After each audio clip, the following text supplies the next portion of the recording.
છું ડૉક્ટર ભાર્ગવ અને હું છું ડૉક્ટર કનિષા. આજે આપણે જે મોતિયાના ઓપરેશનમાં નેત્રમણી મૂકવામાં આવે છે તેના વિશે ચર્ચા કરીશું.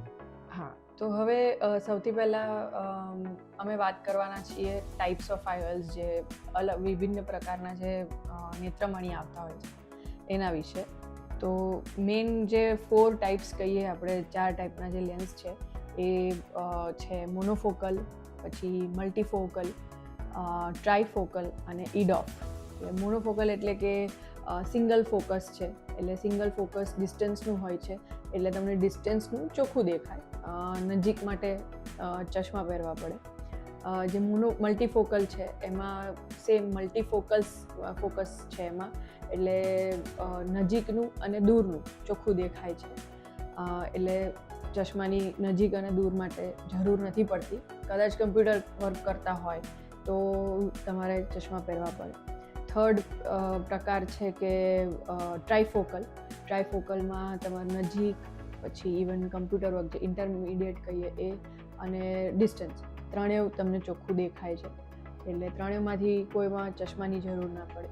અને લાસ્ટ અને લેટેસ્ટ આવ્યું છે ઇડોફ, એ એક્સટેન્ડેડ ડેપ્થ ઓફ ફોકસ છે. તો એક્સટેન્ડેડ ડેપ્થ ઓફ ફોકસમાં નજીક બહુ જ ઝીણું હોય તો ચશ્માની જરૂર પડે છે, બાકી નજીકથી લઈને ઇવન ડિસ્ટન્સ, ઇન્ટરમીડિયેટ બધું જ ચોખ્ખું દેખાતું હોય છે. હવે આપણે દરેક લેન્સ કેવી રીતે કામ કરે છે તેના વિશે વાત કરીશું. સૌથી પહેલું છે મોનોફોકલ. મોનોફોકલ એટલે એક જ જગ્યા પર ફોકસ કરે છે, કે તમને દૂરનું ચોખ્ખું દેખાય, જેમ કનિષાએ વાત કરી તેમ નજીક અને કોમ્પ્યુટર ડિસ્ટન્સ હોય તે જોવા માટે ચશ્મા પહેરવા પડે છે. આની મેઇન બેનિફિટ એ છે કે આમાં 100% લાઇટ જે છે એક જ ફોકસ માટે કેન્દ્રિત થાય છે, જેના કારણે જે ઇમેજ ક્વોલિટી છે એ સૌથી બેસ્ટ તમને મોનોફોકલ આયોલમાં મળે છે. આના પછીનો જે છે જે ઇડોફ આયોલ છે. ઇડોફ આયોલમાં કોમ્પ્યુટરથી લઈને દૂર સુધીનું એમ 2 ડિસ્ટન્સ ઉપર આ લેન્સ કામ કરે છે, અને આની જે ઇમેજ છે એ ઓલમોસ્ટ મોનોફોકલ જેવી હોય છે, પણ મોનોફોકલ કદાચ થોડીક આપણે કહી શકાય કે એ 5થી 10% ઓછી છે. આના પછી જે આવે છે જે ટ્રાયફોકલ કે મલ્ટીફોકલ આયોલ છે, તેની જે લાઇટ છે તે 3 ડિસ્ટન્સ માટે, 3 ફોકસ માટે ડિવાઈડ કરેલી છે. એક દૂર માટે હોય છે, નજીક માટે હોય છે, અને મધ્યમ કોમ્પ્યુટર ડિસ્ટન્સ માટે હોય છે. તેના કારણે તેની ઇમેજ ક્વોલિટી મોનોફોકલ કે ઇડોફ કરતાં થોડીક ઇન્ફિરિયર કે ઓછી હોય છે, અને ઘણીવાર તમારે એક્સટર્નલ લાઇટની બી રિક્વાયરમેન્ટ આમાં પડી શકે છે. તો હવે આ લાઇટ, અલગ અલગ લાઇટ કન્ડિશન્સમાં અલગ અલગ લેન્સીસ કેવી રીતે કામ કરે છે એના વિશે આપણે વાત કરી. પછી નેક્સ્ટ વસ્તુ છે કે નાઇટ ડ્રાઇવિંગ, કે જે હેલોઝ એન્ડ ગ્લેર્સ આવતા હોય છે એના વિશે વાત કરીએ.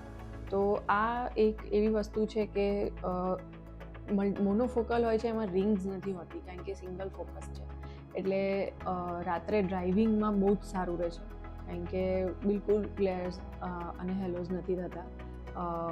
અને નેક્સ્ટ આવે છે જેમ કે મલ્ટીફોકલ. મલ્ટીફોકલમાં અગેન રિંગ્સ હોય છે, એટલે એમાં ગ્લેર એન્ડ હેલોઝ હોય જ છે.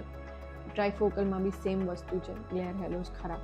અને ઇવન ઇડોફમાં બી હોય છે, પણ કમ્પેર ટુ ટ્રાયફોકલ અને મલ્ટીફોકલ, ઇડોફમાં ગ્લેર એન્ડ હેલોઝ ઓછા હોય છે. પણ સૌથી સારામાં સારું ગ્લેર એન્ડ હેલોઝના એમાં મોનોફોકલ હોય છે, કારણ કે બિલકુલ રિંગ્સ હોતા નથી. તો આ વાત થઈ ગઈ નાઇટ ડ્રાઇવિંગ કે ગ્લેર એન્ડ હેલોઝ. હવે આપણે જાણીશું કે જો તમારી કીકીનો શેપમાં કોઈ એસ્ટિગ્મેટિઝમ છે કે નહીં. જો તમને એસ્ટિગ્મેટિઝમ હોય તો તમને ટોરિક આયોલની રિક્વાયરમેન્ટ હોય છે, અને જે ટોરિક આયોલ છે એ તે બધા વેરિયન્ટમાં મળે છે. મોનોફોકલ ટોરિક આવે છે, ઇડોફ ટોરિક આવે છે, મલ્ટીફોકલ કે ટ્રાયફોકલ, બધા જ પ્રકારના લેન્સીસમાં તમને ટોરિક આયોલ હોય છે. તો તમે ટોરિક આયોલ હોય અને તમે નખાવો, તમને ત્રાંસા નંબરના ચશ્માની રિક્વાયરમેન્ટ ઓછી થઈ જાય છે કે નથી પડતી, અને એના કારણે જે વિઝનની ક્વોલિટી છે એકદમ સુપિરિયર આવતી હોય છે. જો તમારી પાસે ટોરિકની રિક્વાયરમેન્ટ હોય અને તમે ટોરિક આયોલ ના નખાવ તો પાછળ જઈને તમને ત્રાંસા નંબરના ચશ્મા આવતા હોય છે. તમે સારામાં સારો આયોલ નખાવો અને તમે ટોરિક હોય અને તમે ટોરિક આયોલ ના નખાવો એમાં, કેમ કે મલ્ટીફોકલ તમે સિલેક્ટ કર્યું, ટ્રાયફોકલ સિલેક્ટ કર્યું, અને તમને ટોરિક હતું, તે છતાંય તમે મલ્ટીફોકલ સાદો ટોરિક વગરનો લેન્સ નખાયો તો બી તમને દૂરના ચશ્મા આવી શકે છે. એટલે આ એક બહુ આઈ ઓપનિંગ, એક બહુ જરૂરી વસ્તુ છે જાણવાની. ઘણા બધા લોકોને આના વિશે ખબર જ નથી કે ટોરિક IOL પણ તમારે ડૉક્ટર સાથે ડિસ્કસ કરવું જોઈએ તમારા, કે મને ટોરિક IOLની જરૂર છે કે નહીં, મારી આંખમાં ત્રાંસા નંબર છે કે નહીં. એ વસ્તુ શેમાં ખબર પડે? જ્યારે તમારું મોતિયાનું નિદાન થાય ત્યારે મણીનું માપ લેવામાં આવે છે, તો એમાં આપણને ટોરિસિટીની ખ્યાલ આવે છે. જેમ કે તમારી કેરેટોમેટ્રી થાય છે, બાયોમેટ્રી થાય છે કે ટોપોગ્રાફી થાય છે. આ 3 મશીન દ્વારા તમારી આંખમાં ટોરિકની રિક્વાયરમેન્ટ છે કે નહીં એનાથી આપણને ખ્યાલ આવે છે. એટલે આ ઓપરેશન કરાવતા પહેલા આની ચર્ચા કરવી બહુ જ જરૂરી છે. હવે આ વસ્તુ થઈ ગઈ ટોરિક કે એસ્ટિગ્મેટિઝમ કરેક્ટિંગ લેન્સ વિશે. હવે આપણે થોડાક એક્ઝામ્પલ્સ અમે તમને બતાવશું કે જેમાં તમને ખ્યાલ આવે કે તમારી લાઈફસ્ટાઈલ પ્રમાણે તમારે કયો IOL તમારા માટે બેસ્ટ ફિટ થશે, તો તમને આઈડિયા આવે. જો તમારે ડ્રાઇવિંગ રહેતું હોય કે હાઈવે પર લાંબા સમય સુધી ગાડી ચલાવવા હોય કે રૂટિનમાં કોઈ બિઝનેસ માટે બી લાંબી ટ્રીપ થતી હોય તો તેવા લોકોને મોનોફોકલ ક્યાં તો પછી ઇડોફની લેન્સ સિલેક્ટ કરવો જોઈએ. કેમ કે તેમાં હેલોઝ અને ગ્લેર નથી હોતા. તે વિઝ્યુઅલ ડિસ્ટર્બન્સ આપણે જે હેલોઝ અને ગ્લેર છે એ નથી હોતા અને જે ઇમેજ ક્વોલિટી છે એકદમ ક્લિયર હોય છે. કમ્ફર્ટેબલી ગાડી ચલાવતા હો છો તમે દૂરનું ચોખ્ખું દેખાય છે. ઇવન તમારું જે ગાડીનું ડેશબોર્ડ જેમાં સ્પીડોમીટર્સ એન્ડ ઓલ હોય છે એ બી તમને એકદમ ક્લિયર દેખાય છે. તો એવા લોકો માટે મોનોફોકલ અને ઇડોફ બેસ્ટ છે. હવે આપણે બીજું એક્ઝામ્પલ વાત કરીએ કે જેમ કે બેન્કર્સ કે ટીચર્સ છે. તો બેન્કર્સ એ લોકોને નોટ બી ગણવાની હોય, કમ્પ્યુટરમાં એન્ટ્રી બી કરવાની હોય અને જે કસ્ટમર્સ આવ્યા એમને બી એન્ટરટેન કરવાની. સેમ વસ્તુ જેમ કે ટીચર્સનું જોઈએ તો ટીચર્સને બી લખવા કરવાનું બી હોય છે. પ્લસ ઇવન કમ્પ્યુટર પર બી હવે તો એ લોકોને કામ હોય છે અને સ્ટુડન્ટ સાથે બી એ લોકોને કન્વર્ઝેશન છે. એટલે આ સિનેરિયોમાં બેસ્ટ ફિટ IOL રહેશે મલ્ટીફોકલ કે ટ્રાયફોકલ લેન્સીસ, કે જેમાં નજીકનું, ઇન્ટરમીડિયેટ અને ડિસ્ટન્સ બધું ક્લિયર દેખાય. ઇડોફ બી સિલેક્ટ કરી શકાય છે જો એમને બહુ ઝીણું વાંચવામાં, ચશ્મા પહેરવામાં વાંધો ના આવતો હોય તો.